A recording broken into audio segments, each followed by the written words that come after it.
Or just about. Are you recording? Hello, ladies. Welcome, everyone. Welcome to Mystic Mavens, another week. Oh, look at us getting it together. I am so excited. I am Joanna White, a spiritual, holistic, intuitive teacher. I teach all things about the body. I love it. In nature. Tonight, we get to talk about ancestral wounds.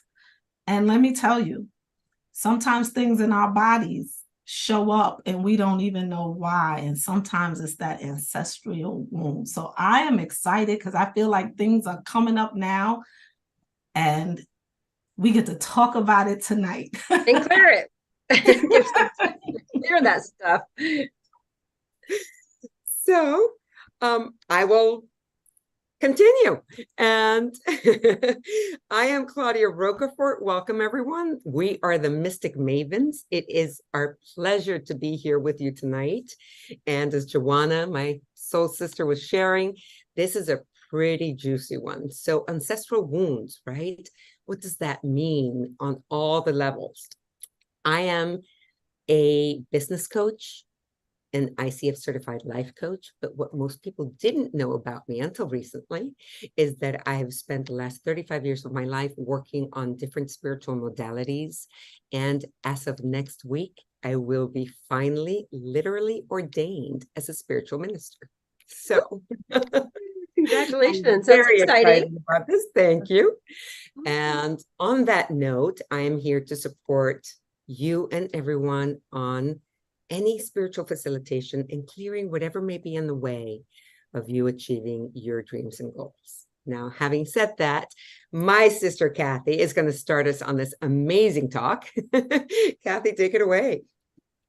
So hi, I'm Kathy Basel and delighted to be leading tonight's conversation. I am a transformational life coach and energy healer, and I'm a Capricorn. So I bring that up because I'm a mix of energies. There's that part of me that really likes to have my feet on the ground, and I like logical, rational things. And so it was kind of interesting when I first landed into energy healing because it was like finding a language that I knew to be true that I came home to when I first discovered it. And on the one hand, it seems very odd. And the other hand, it's very rational at the same time. And so when you first hear this concept of ancestral wounds and the fact that these can be passed on from generation to generation, when you first land upon that concept, it may seem a little out there or woo-woo or whatever you want to call that. But when we really begin to look at, and we're so lucky to be living now because science is actually beginning to find ways to measure and validate some of the things that have been solely in the spiritual or healing kind of realms are actually becoming part of science. In particular, epigenetics, which is a relatively new science where they're studying, it's the word epi, meaning beyond, and genetics, meaning beyond the genetics, beyond the genes. The genes are, and the exciting part about us being able to be empowered to live our life with vitality, my company I call the Vitality Code. It's like cracking the code to those things that are holding you back from your natural state of vitality. So if we can find the blocks to whatever energy is not flowing through us fluidly, then removing the block oftentimes is all we need to do to restore that natural flow, that abundance, that vitality, that love and relationships, connections, like everything can change. So I am going to use I use many terms or tools, and there's different ones that you can find out there to heal ancestral wounds. But the one I'm going to speak to, Oh, we have a little glitch. chiropractor who recognized that he was getting his patients to a certain point from a physical standpoint, and then recognizing that there was something below the surface, something energetic that he wasn't able to manipulate through from a physical standpoint. So emotions are oftentimes, he says 80% of the times, and science says the same thing, that stress is related to 90% of the physical ailments that we have. So stress essentially is an emotional disturbance that is becoming overly excited. So it's kind of fascinating. Again, I was resistant to a lot of this until I started experiencing it more and more with people that I was working with, that we clear a certain, emotions, and that there was still patterns or recurrences of things that would continue to surface up. And that's what's happening with the ancestral wounds. So we think in terms of like traumas. A trauma moment is kind of like a moment in time that's going to shock you. And because there's that disturbance in our natural energetic field, it's so vibrant, if you will, that it kind of gets locked in time. And so you may have done therapy that can help to loosen and come to a rational understanding of what happened and try to reframe things and come up with new goals and forward aspirations about that. But if we haven't cleared it on an energetic level, it's reverberating in our cells and in our DNA. And so ancestral wounds, the traumas, can be passed on from one generation to the next. So with the emotion code, we use kinesiology or muscle testing. I think we've done a session before on this. I use a modality. The body essentially has a wisdom within it that we can tap into, and it can guide us to understanding when those ancestral traumas first happen so that we can go back and clear that. So this is so exciting. I'm just sitting here for now.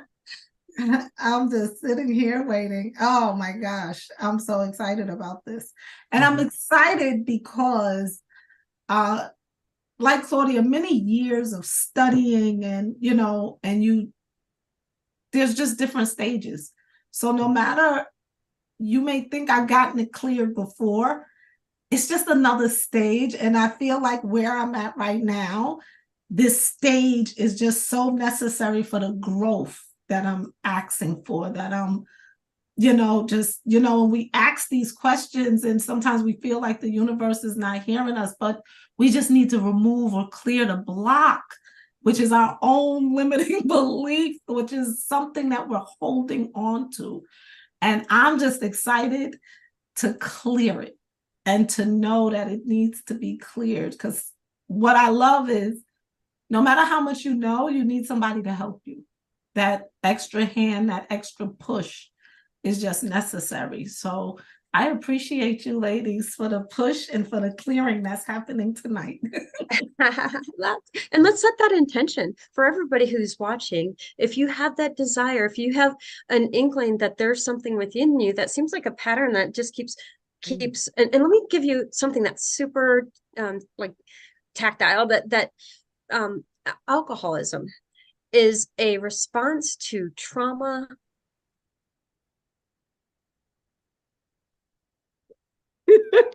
Talk about a cliffhanger. We lost you for a moment, Kathy. It does. Sometimes it doesn't. But like somebody who's got an alcoholic father, chances are they're dealing mechanisms to try to overcome the behavioral challenges. Pause for a second. So sorry, Kathy. We had a glitch with the internet and we missed what you said right after, for example, someone with alcoholism. And then you went silent for a moment. So okay. Yeah, so alcoholism, like that will be passed down in someone's DNA. So you'll see that families, oftentimes alcoholism runs in the family. It doesn't have to be a disease state. It can be, if we can go back and heal the trauma of whoever that went back to, we don't have to pass it on to our children. So Yeah. hear that. The drug addictions. I was just listening to a TED talk by an Indian woman who is passionate about this ancestral wounding. Can you imagine with the Indians, the genocide that was happening, the trauma they experienced? And then we look at them on their reservations where they've been plucked from their connection from the earth and every identity. They've been told so many different ways that their way of being is wrong, their existence is wrong, they're sinners and don't fit in. Now they're plucked in, sitting in these things, and we wonder why they have such high incidences of alcoholism or diabetes. It's like, well, where else were they to go with this? So, if we can go back and heal these ancestral wounds, it clears the path. So it reminds me of something, Kathy, that I'd love to take a moment to bring up, which is anything that we deny or repress with our feelings has to come out somehow. And if it doesn't, in a positive way, it will through the pain and through escapism and through unhealthy ways. And, I unfortunately, I was a big smoker for 20 years. I smoked 2 packs a day, which is a lot of smoking. And it was a big smoke screen for me to not deal with the depth of the emotions and the depth of the pain that I needed to work through. And so it was an easy way for me to escape it. It was an easy way for me to keep shoving those feelings down. And isn't it interesting though, even as you say, that you escaped it in a way, it's just really kind of ignored, but you haven't really escaped it because your scenario is going to keep those volatile, relational escaping it. Yeah, you're going to fight with everybody. So like the lack of emotional intelligence. Yeah. It's fascinating. So it's like, oh man, taking that moment to stop and stare that dragon in the eye. Like usually the dragon's not as big as we feared it to be, but that's the way through. You got to go through the dragon's eye to get to the other side. And then you get this freedom for the rest of your life from those reactions. Yeah. Wow. And another thing I'd love to share for a moment, because the scientist in me, right, would always question these things. And so for people who question this ancestral wound theory, and it's not really a theory, but let's just call it for a moment, right? Concept. Thank you. I appreciate that. Yes. Years ago in the 70s, there was a psychology test performed that was amazing. And I don't know if I've ever shared this. I think I may have shared this once before, but they did this test on poor little rats, of course, in mice in labs. And what they started to test to see was, could fears be passed down from generation to generation? So what they did to the poor mice is they put in cherry blossoms and they electrified the feet of the rats on the cage, right? So the smell of cherry blossoms and the sight of the cherry blossoms created a panic attack, created a fear response, because they associated the fear of the smell and the flower with getting electrocuted, essentially. Horrible. But what this proved is, as they did the exams and the tests generation after generation, what they found is that the kids of those rats who had had that trauma, even though they were never exposed to the electrocution, they had the same fear to the same smell and to the same sight. And they were able to prove that down for 6 generations. Wow. So this is not woo-woo, guys. This is science. This is genetically proven that we carry those traumas in our DNA, in our makeup, in our ancestral and genetic hand-me-downs, generation after generation. Fears, pains, losses. And there's a lot of different ways that we can begin to heal this. Yeah. And so from the emotion code standpoint, there's other 60 most trapped emotions, things like abandonment, hopelessness, helplessness. Right now we're in an epidemic of not feeling worthy, not feeling deserving, these kinds of things. And literally as consciousness is rising, we have an opportunity that was never available to those who preceded us. And we have the tools and we have the high level of consciousness that we can choose to break it, like the buck stops here kind of a thing. And one important thing to understand about energy is that we're all interconnected, right? Everything is energy. We're all interconnected. And as the way I like to think about it is when we do energy work, we can positively impact. They say, and whatever the numbers are, however you want to conceptualize this, but they say that you can impact up to 300,000 other souls. The way I like to think about that is that, like, and I'll do a quick demonstration, but say we're doing a session and you find that the initial trauma was 6 generations or 10 generations back.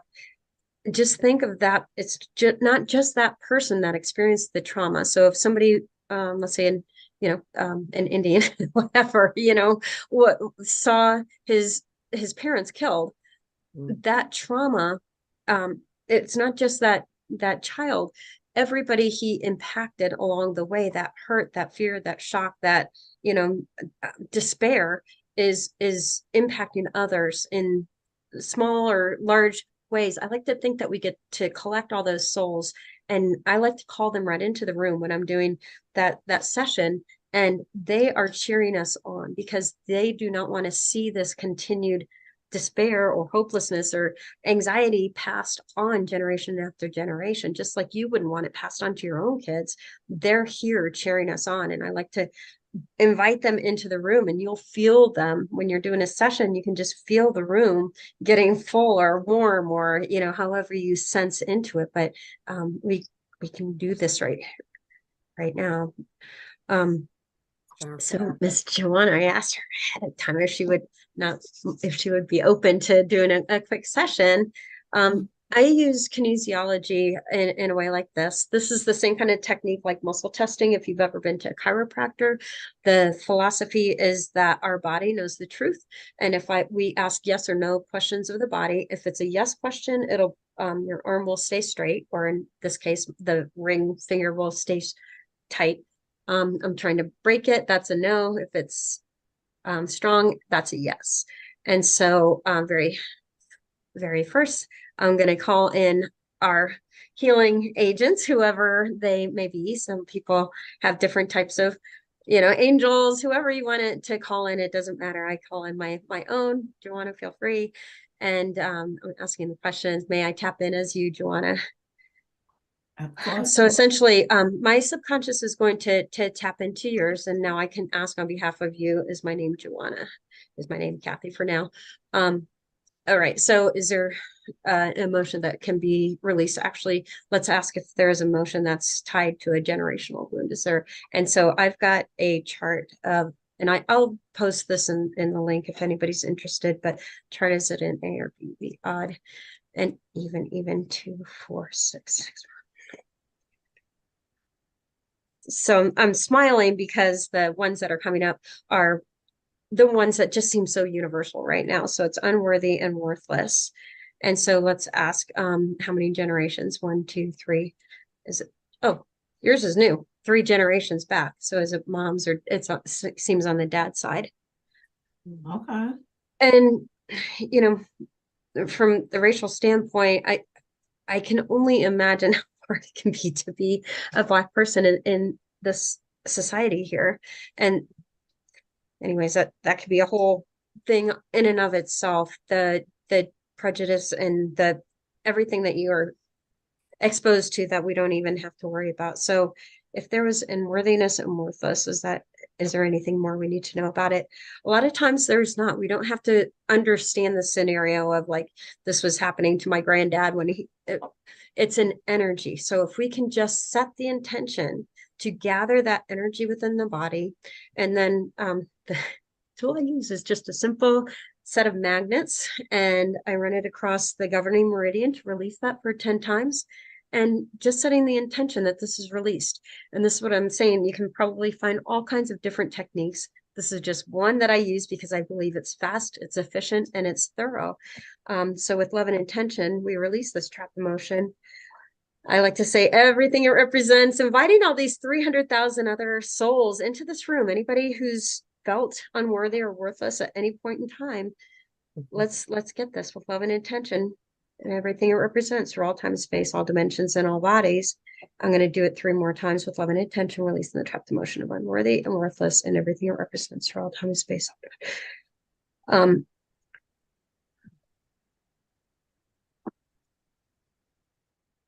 Okay, and then I ask afterwards, is this released? And Joanna, you're our body girl. You know, feelings like emotion, unworthy and worthless is going to be sitting in some part of the body, right? It tends to gravitate to different organs. So this might be something that's sitting in the kidney. It doesn't really matter when we can set that intention, invite the healing in. I like to think that, like I said, that these 300,000 other souls that have been impacted over time are here, like cheering us on, and through that amplified intention that this can be complete, like here and now. So there's this collective storyline right now where all of us are kind of in this silent battle. It's a collective wounding, if you will, around feeling unworthy or worthless. So I don't know about you. Have you ever felt that, Joanna? Oh, yeah, absolutely. I mean, we talk about building our businesses and doing things like that a lot. And a lot of times I feel like that imposter syndrome. Am I good enough to do this? So that's one way that unworthiness may come up. For me, often, I guess, is because as you're going through the motions and not seeing the results that you want, I'm asking, am I really good enough for this? You know? So that's definitely one way it's coming up. Yeah. And like I said, Claudia, I know that you've had some healing experiences at your retreat in Mexico. Did you guys end up speaking about this kind of thing? We did, interestingly enough. And so I love this new method that you're doing because it's one of the few that I've never really worked on very much. I've had muscle testing done on me, but I never felt, I always did it this way, and I never felt that I really could trust it. I like the way you're doing it differently. You're doing it like this, right? Yeah. And I've had the muscle testing done with my arm, and I've found that to be powerful. And I'm starting to trust the muscle testing more with myself. The ways that I've used it in the past have been through things like family constellations. And that's one that I highly recommend, that I found very powerful, but one that's very much dear to my heart. And I insist it must be from another life. I feel very, very connected to the Native American indigenous tribes in the United States. I have since I was a child. And it's very much part of what I've followed and what I've learned more about. And so I use the sweat lodge experience regularly as a way to cleanse and as a way to go and connect with the ancestors and find ways to heal. As a matter of fact, it is one of the things that we did while we were in Mexico, and I work with a couple who are both shamans, and they are both fabulous, and they bring in the masculine and the feminine energy, and they call the rocks the grandparents, right? The grandmothers and the grandfathers, who are the healers of this process through the sweat lodge. It's a very, very beautiful process. I highly recommend it. If you haven't tried it, come do it with us. Come play with us someday for the next retreat. And there are so many places in the United States where finally these rituals are being honored again and being reproduced and being now more and more open to the public, so that you too can experience this kind of healing. For those of you who've never heard of family constellations, this is another way. You can do it in groups, and you choose someone to represent, maybe a mother or a father or a sister. And there's something about where you fit in the family structure, whether you're the first child, second, or third.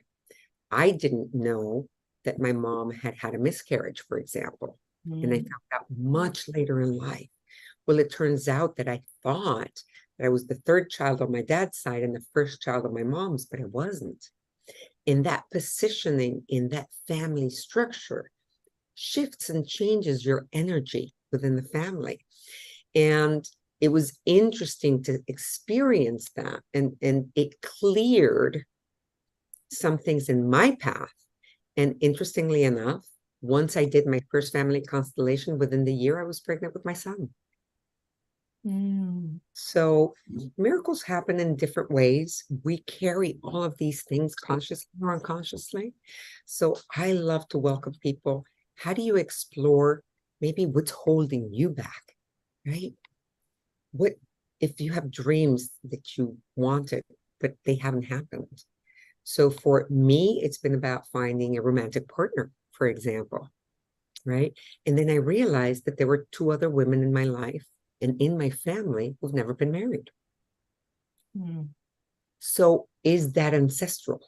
Is that something that has been handed down on different parts of the family generationally? I haven't had a chance to really look and delve deep. Yeah. But that's an interesting thing, because the energy, like, we are susceptible to other people's, we're influenced by the energy around us, the environment impacts, we're part of this thing. So, we tend to think of trauma as the psychological thing of that it happens to the individual, but on an energetic level, we can absorb it from even from in the womb. So a lot is happening in the womb. Usually it's the third trimester when you're susceptible to what are your parents going through. That can be traumatic for a lot of people. For my folks, they were going through financially challenging times. They wanted to get divorced, and then I popped onto the scene. Like, there was a lot going on. And so you're in your mother's womb, feeding off her energy day and night. The energy can either be from the father or the mother. And that might have been passed on both, from generationally going back. The other thing is that we can absorb it from other people who are in our lives at other times too. So other impactful relationships are who we go to school with or who we're around at work. The energy is like, sometimes I call it pea soup. And then there's this collective story too. So there's a lot of turmoil that's happening in the world right now. I believe it's like the soil being turned so that the stuff can come up to be healed and whole. I think we're truly at a time where consciousness is accelerating. It's giving us an opportunity to heal and bring these things whole again so that we can elevate together. And it looks really ugly on the outside right now. So, and recognizing that might just be that eye of the dragon that we were talking about earlier. Like, this is really ugly, old, the whole situation with the East that's happening in the Middle East right now. Imagine the generational traumas that have been atrocities that we can't even imagine that are being passed down. And, on one level, it can be hard for some of us that are so far removed from that to understand why they're still fighting a war that in a way kind of isn't theirs. And yet it's very much alive. And part of that is that generational trauma that's being passed on and now, intensified even. So it's calling to be healed and brought whole again. Yeah. I mean, there's so much that I can just tap into with all of this. I just don't even know where to tap, honestly. But when I think of ancestry, like I've studied spiritual, but it started with Christianity and things like that. And in that, we talk about ancestral curses. It was more of a curse than a wound. And when you learn to look at it as a curse, that's a big thing for not feeling worthy. That's where a lot of my unworthiness comes from, is because being taught that you're not worthy. You're not worthy to move forward or to do anything without, permission or like it. And you're born of original sin. Right. Like just the whole concept of giving your life to Christ. And just, I remember being this person, and I talk about it because it was like I was totally a different person. And I'm thinking, this is what I have to do to cure my family, to make sure I don't pass my sins to my kids. And I really dug in when I got pregnant because that was my fear. I don't want my kids to be cursed for the stupid I did. Yeah. And carrying that burden is one, not feeling worthy. That's one reason of, and let's not forget, like you said, the family trauma. So everything that's going on with your family. And at that time, I grew up, my father was strung out on drugs. So him and my mother fought all the time. At 9 years old, we moved and my dad didn't even know because she had to get away from him. I watched my mother be beat, like these traumas, they do stagnate your energy. That's what like we call it in Chinese medicine. It stagnates it. So where you're supposed to have a flow of energy and life is just moving and feeling good, it's this thing that just stagnates you. And I call them gut punches. Like you never get a gut punch in the stomach and it like bends you over. These gut punches, but to know that these gut punches aren't curses, they're actually energetic moments for us to actually grow, to move and cope with, so we can free the energy. And yeah, it took me, like you said, it's beyond therapy. Yes, far beyond therapy. These energetic holes, they really, and for years, and then you talked about the DNA and both parents, like cells. I just want us to realize that the cell, the minute part of who we are, is the bigger picture of who we are. So when your cells are stagnated, that's what causes disease, dis-ease in the body. So like Claudia was saying, it's got to come out somewhere. It's got to show up. And where does it show? So when we have dis-ease in the body, it's really because we need to let go of some shit. We need to let it go. And that's what it is. I call it the shit, the secret, hidden, internal trauma. I love that. That's awesome. Priceless. That's so true because, but here's the thing, we make it so personal. Like you said, it was just a gut punch that it wasn't because of us. It doesn't mean anything. And here's where we get stuck, is because we think that it's so permanent, that it's a curse that we can't move beyond, or it's, our dysfunctional upbringing meant that I'm less than and I'll never be up to par with the other people.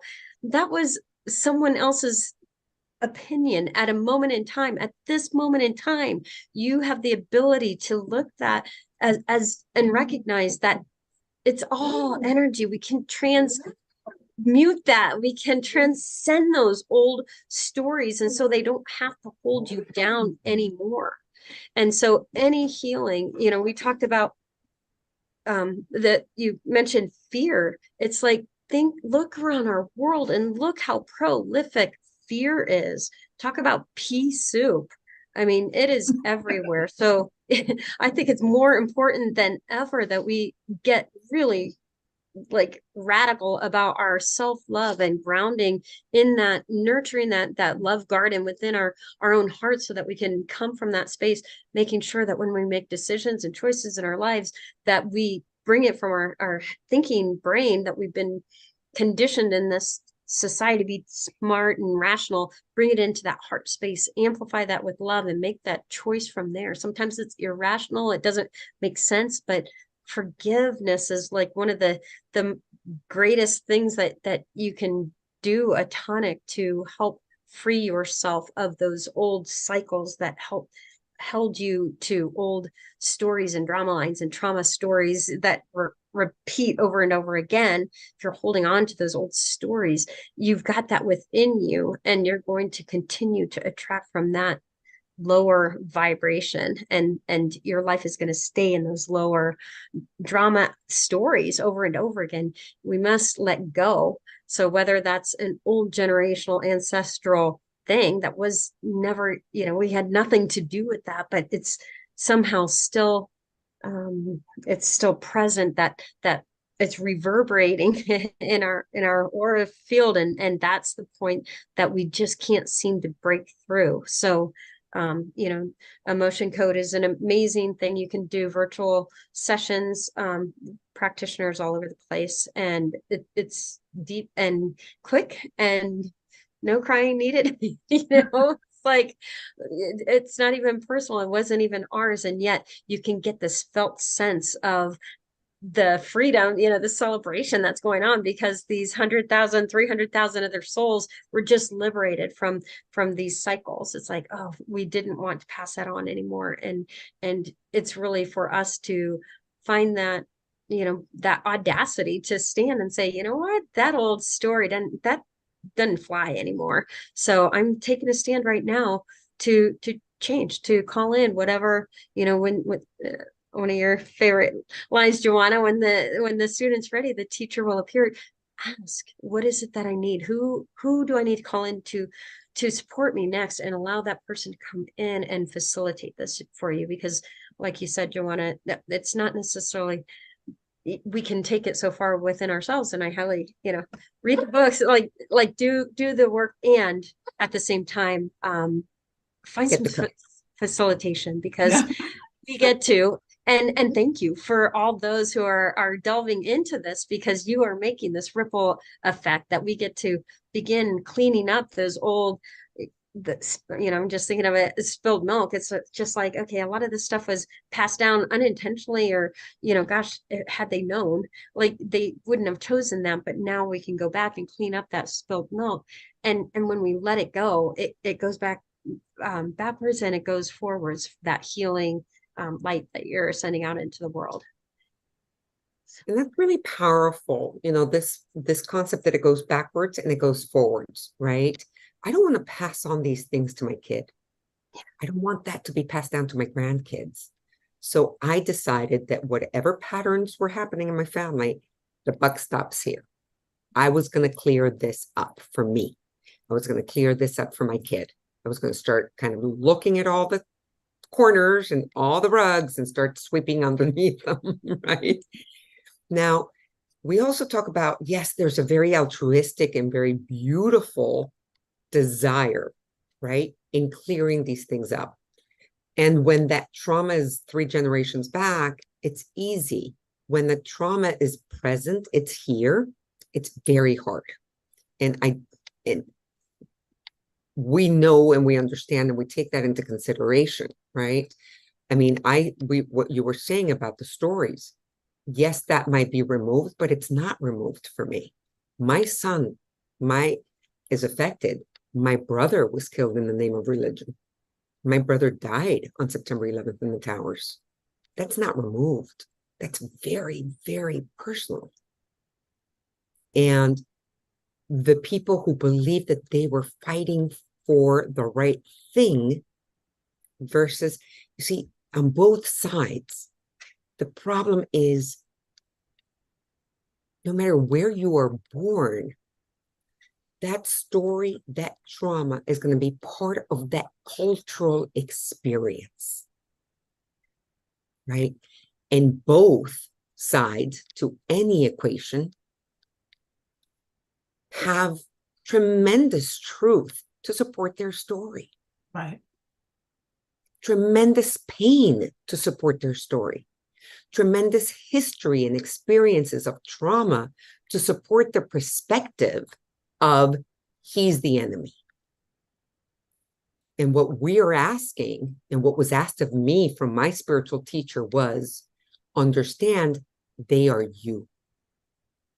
Understand there is only oneness in the truth of who we are. It is all connected. Now, for me to love bin Laden like I loved my brother was a really challenging process. Or even in US politics right now. There's a lot of That's what I was divisiveness. thinking of. With the Might make us look reality. good. But, But I bring this particular example because unfortunately, right now we're seeing this in Israel and Palestine, right? We're seeing this in Ukraine and Russia. Unfortunately, these things are happening and people have lost dear ones, lives of dear ones, family, sons, daughters, children, parents, brothers, and sisters. And there we can easily jump into the justification that I am now entitled to hate you because of this. right. Whomever that you may be, that is the enemy, that is outside of me. And it's very difficult to be able to, through that pain, through that loss, turn around and say, how do I elevate? How do I forgive? How do I shift the story so that I no longer have to live with the pain of it and I can liberate my kids from the pain of it? And like, this is real. This is not easy. This is hardcore stuff, right? Yeah. One of the things or the tools that I use for is one in the spiritual teachings that I follow is that we all have a contract here. We're all here. We signed a contract and we all decided to be here. And we decided to encounter each and every incident, trauma, person. It was signed. It was signed. And the beings are there. Like Kathy said, you call in your beings. Everybody has a being for every situation that's happening in your life. And to understand that your highest contracts, the ones that cause you the most pain, is your recurring contract. So that's the ones that goes with you from ancestor to ancestor to ancestor. Like a husband, I might have been his child before, or like those contracts are your highest. Mother, father, you might have been their mother in another lifetime. But these contracts are the ones that keep following us. And we only grow out of them when we learn the lessons. And that's what we're here for, is to raise above that energy, to raise it, to know that this is a contract. I got a lesson here. What is it? So I don't have to keep doing this over and over again. And I always say, ask the questions and the answers appear. And it's just like with Kathy, she's asking her body to tell her the answers in those kinesiology testing. Ask the questions. Your body will answer you. You will hear it. You will see it. Something will attract it. That reticular activator system it brings the answer right to you. And a lot of times these lessons, like you said, they're very painful. I was just talking about it. The pain goes nowhere. It's the coping and how you elevate when you think about that. Do I sit here and hold on to this and let it stagnate my energy? Or do I say, it happened, but I can move forward. I can elevate past this situation. It's not holding your energy, that when it holds you, and to know, now there's ways, I teach ways to completing the karma so you don't have to move forward with these people any longer. There are ways to clear that. So I don't want anybody to think, holy shit, I'm gonna be going with them for the next 100 years. There are ways to clear the karma and to not move forward with them and break the contracts. But it's really going into your Akashic records. And that's when we got to go a lot deeper to break those contracts and do things like that. So and that's when you need a facilitator to kind of help you go in and look those. And you could look up your own Akashic records, because you have an Akashic record keeper that is right there ready to answer you. So those are the beings. My friend, I do. Oh, that has to be a new show. Yep. That's what I'm thinking. Do a show on that. I do. Oh, I do. Yeah. Very cool. I love that. You see, we discover new things about each other all the time. This is fabulous. Yes. One of the things with what you were saying, the Akashic records, I think is super powerful. Another way that is super powerful is hypnosis. And for anybody who hasn't read Many Lives, Many Masters, that little book changed my life. And it was written by Brian Weiss, who was the head of the psychiatric department in Mount Sinai here in Miami Beach in Florida. And he found a client, Catherine, who had all these phobias and fears. And during hypnosis, he was able to discover where some of these things were coming from. But at one point, she starts talking about what appears to be another life, another time altogether. And he's sitting there like, this is just weird, whether this is real or not. She's imagining it. But he found that she started to get cured of these phobias. So, for example, claustrophobia, I can't remember specifically because I read this book 25 years ago, but it's changed my life to such a degree that I still talk about it. And I still have done hypnotherapy to heal some of those ancestral wounds for myself, because these things are unconscious and we don't always know that we're carrying them. And we need that third eye or that facilitator or that coach, right? Like Joanna does it through Akashic Records. Kathy does it through this emotional code. It's so fabulous. I do it through other methods. I do it through heart healing meditation and understanding where some of these fears are coming from and releasing them and bringing them into the truth of who we are. We all have found ways, but there's infinite ways. And what we do suggest is that you find what's working for you. Start asking those questions. Where's this pattern coming from? Why is it that I really want to do this, but I keep sabotaging myself and I don't achieve the goal? Why is it that I keep bringing the same type of relationship and same type of man in my life over and over when that's not what I want to create? What have I not healed? What lesson did I not learn? Right? Am I repeating the pattern with my mother or with my father in other aspects of my life? So when you start really looking at these things, what we're here to share with you are all the ways that you can essentially, we can support you and that you can find answers for yourself with things like the emotional body code that Kathy's offering for us today, right? Or hypnosis, or family constellations, or Akashic Records, or astrology, or there's so many ways.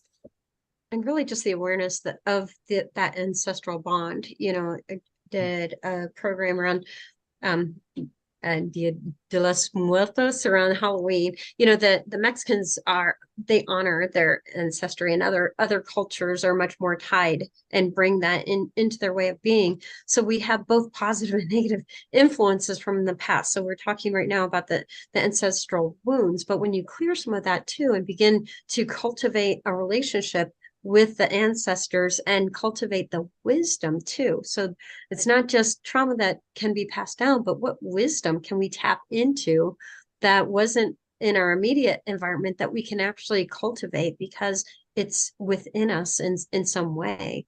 So it becomes a powerful source of, elevating our own sense of consciousness or awareness, to know what you know without having to have this physical immediate experience of it, but just by that knowing. And ultimately, like Claudia talked about, it's coming back to that sense of oneness. So those generations are us, and our the people that we think are the enemies, they are us. So if we go within and recognize, okay, somewhere within us this pattern is existing, how do we heal that for ourselves? You save yourselves from that physical ailment and disease. I mean, look how rampant cancer is right now. It's primarily one of the precursors to that is just lack of being able to love ourselves. And so much of that, I believe, is that teaching, just as we were talking about, of how we were born into original sin. It's hard to love yourself if you think that you are sinner just right out of the gate. Right out of the gate, yeah. Yeah. So, to me, that's the number one invitation, is come back to loving yourself. Like, spread out all the cards. Like, what are those pieces that feel so challenging? And again, wonder where those came from. Go back and do the forgiveness work. Do, whatever you need to do, but explore and just know that we have this ability, we as a generation, and you have within you the can call up the resources, call them in for yourself to let this stuff go and really make a ripple of goodness and healing and wholeness out into the world. Our world needs it right now.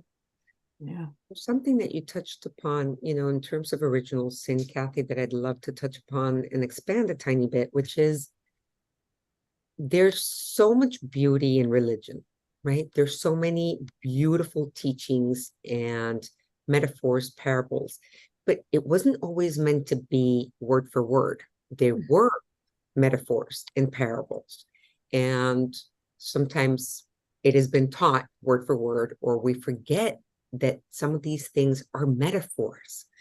And the reason why I bring this up is if something doesn't feel right, start asking, right? All the beliefs that limit you and that make the other person the enemy, all the beliefs that make you feel whole, hopeless, or not make you feel whole as a human being, or that make you feel worthless. Where did those beliefs come from? And who put them there? Why? Because we take some things for granted as truth that have nothing to do with the truth. And when we start questioning that for ourselves, the answers will come. They will show up. They will show up as a spiritual passage, or as a spiritual teacher, or as a book that gives you the answers. And we start to find, right, the things that really ring true versus the beliefs that we were conditioned to believe by society, by religion, by our parents, by our culture, by the place that we were born in. If I had been born across the border in Pakistan versus India, I'd have two totally radically different beliefs. And it's just about the fact that I was lucky enough to be born in one or the other. So I ask everybody, stop and question those things that we're holding on to so dearly that makes another human being the enemy. Question, are those beliefs really true? And I was just going to say the truth. The truth of it is everything is beautiful. So whether they're Pakistani, Black, white, we're all beautiful. And knowing that that's the truth and there is no other truth. We have these beliefs that we have been taught are truths. So when you want to think of the truth, always think of beauty, because that's the truth of it all. Love, beautiful, everything. And anything outside of that is putting control. And that's what it's really all about. It's fear and control. Because if I feel like, and that's just another topic, but it's the way to control the masses is through fear. Mm-hmm. So, how do we control the masses? But have them in fear, but the truth is everything's beautiful. And one of the things I was just talking to my mother about yesterday is remember that you're in this world, but you're not of this world. Mm-hmm. Your spiritual being is who you are.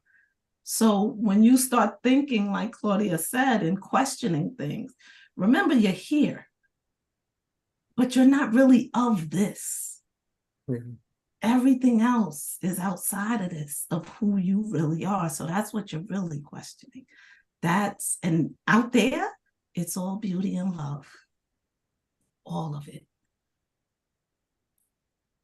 And the separation, what makes us different, what makes us occasionally even consider hating another human being, is an illusion of separation. Mm-hmm. Right? My teacher used to always say that this is the illusion. Right. Right. And it's made to be an illusion so that we forget the truth of who we are, because the spiritual journey is to find that answer again. Right. The Matrix. Let's think about that. Right. It's like the Matrix, exactly like the Matrix. Yeah. Don't believe the illusion. The illusion. Let's take the red pill, people. Yeah, we've hit on the original sin, concept, and what I came to I was born Catholic, and lots of Baptists were trying to save me, and there was a lot of judgment and interesting scenarios, let's say, within one religion, just the denominations. And like you said, Claudia, that somebody was born in South Carolina versus I was born in Virginia, that we just happened to land, and we're in this umbrella, I thought. But I recognize that, as you were saying, the words were passed down over time, the metaphors were passed down, and the words original sin actually means off target. And so it's like you were saying, the illusion bit of that is just that we are thinking we're separate. And so the off-targetedness is really just us thinking that we're anything less than made of the God stuff that we actually are. The God stuff that created the entire universe is pulsing within, that same life force energy is pulsing within us. And anytime we're pinching ourselves off from that source of goodness and abundance and love and beauty, that's all it is. That's the sin, that's the sin that we're not fully expressed in that love force. But we have the choice. And we get to come back home. We get to come back into our hearts, into the truth of who we are. It's like, if you think of the trillions of cells that make up our bodies, we human beings are the trillions of cells that make up life force, divinity manifested, the oneness, and sure, the brain cells are not necessarily going to always agree or think the way that the digestive cells do, right? They have different purposes, but they're both equally essential for the totality of the being. And the way that we can combine all of that into that unity and to start really going beyond what we see in the stories we believe and that we tell, and start asking deeper, right? How do we heal the trauma? How do we let go of that old story that no longer serves us?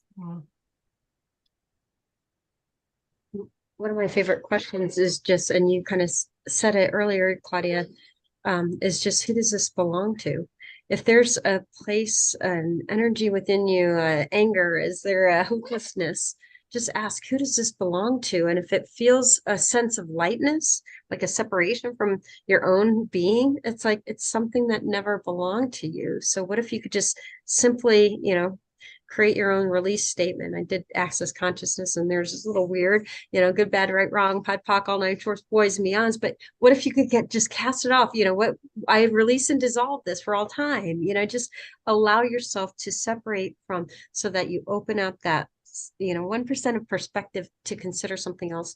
It's only when we hold on to those old beliefs as immutable truths that we become rigid and not able to shift and change and grow and evolve and into that beautiful next evolution of who we came to be.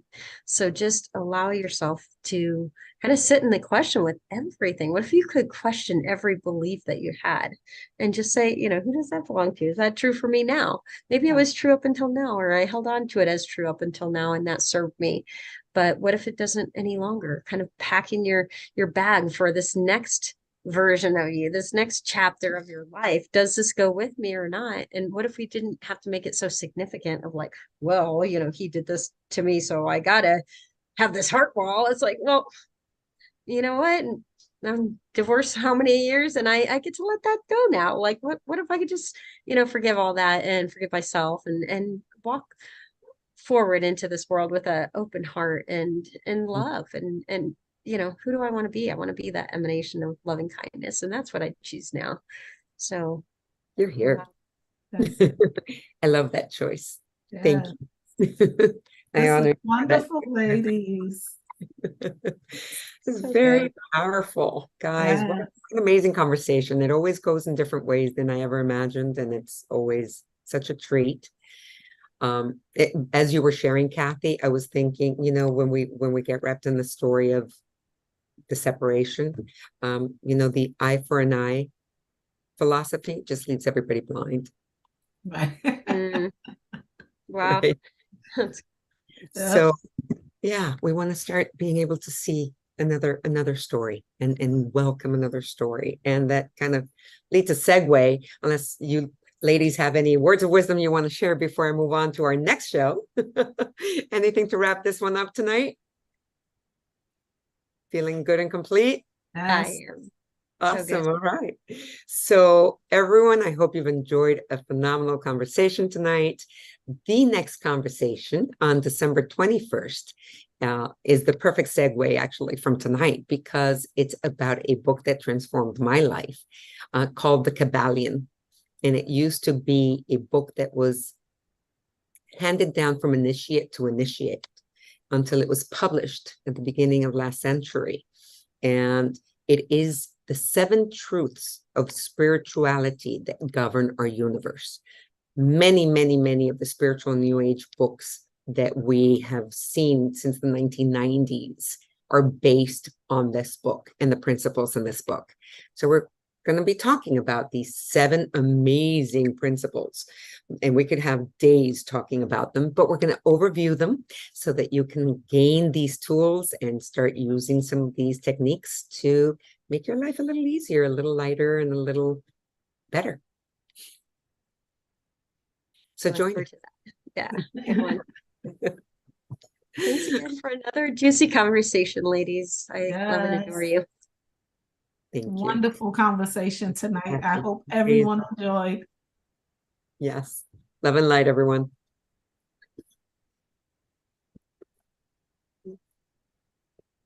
Oh, let me